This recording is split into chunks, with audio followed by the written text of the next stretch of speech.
ગીતા જયંતિ ઉજવણી અંતર્ગત પાંજરાપોળ ખાતે ગીતાજી પઠન અને કન્યા પૂજનનો કાર્યક્રમ યોજાયો। ભરૂચ પાંજરાપોળ ખાતે ગીતા જયંતિની ઉજવણી નિમિત્તે ગીતા પઠન તેમજ કન્યા પૂજન કાર્યક્રમનું આયોજન કરવામાં આવ્યું હતું। દ્વાપર યુગમાં ભગવાન શ્રી કૃષ્ણએ અર્જુનને શ્રીમદ ભગવદ ગીતા ઉપદેશ આપ્યો હતો, તેથી આ દિવસને ગીતા જયંતિ તરીકે મનાવવામાં આવે છે। માન્યતા એવી છે કે ભગવદ ગીતાનો જન્મ શ્રી કૃષ્ણના મુખેથી કુરુક્ષેત્રના મેદાનમાં થયો હતો। ભરૂચ પાંજરાપોળ ખાતે ગૌ માતાના સાનિધ્યમાં ગીતા જયંતિની ઉજવણી અંતર્ગત ભગવદ ગીતાજીનું પઠન તેમજ કન્યા પૂજન કરવામાં આવ્યું હતું, જેમાં કામ્યા ભટ્ટ, ઋત્વી જોશીએ ગીતાજીના શ્લોકોનું પઠન કરી વાતાવરણ વૈદિક બનાવ્યું હતું।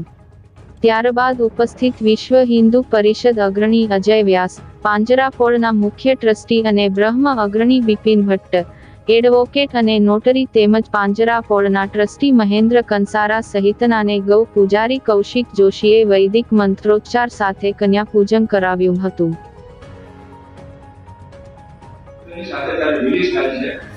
આ બધી સંહિતા સાથે જે વાક્ય રચના આપવામાં જે નિર્ણય છે એને કર્મ કહેવામાં આવે છે। જ્ઞાન યોગ એટલે શું?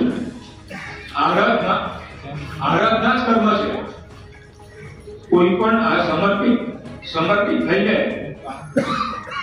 પરમ તત્વને સમર્પિત થઈને કે પોતાના કાર્યને કે પોતાના સિદ્ધાંતને કે પોતાના હેતુને સમર્પિત થઈને જ્યારે આપણે કોઈ પણ કાર્ય કરીએ છીએ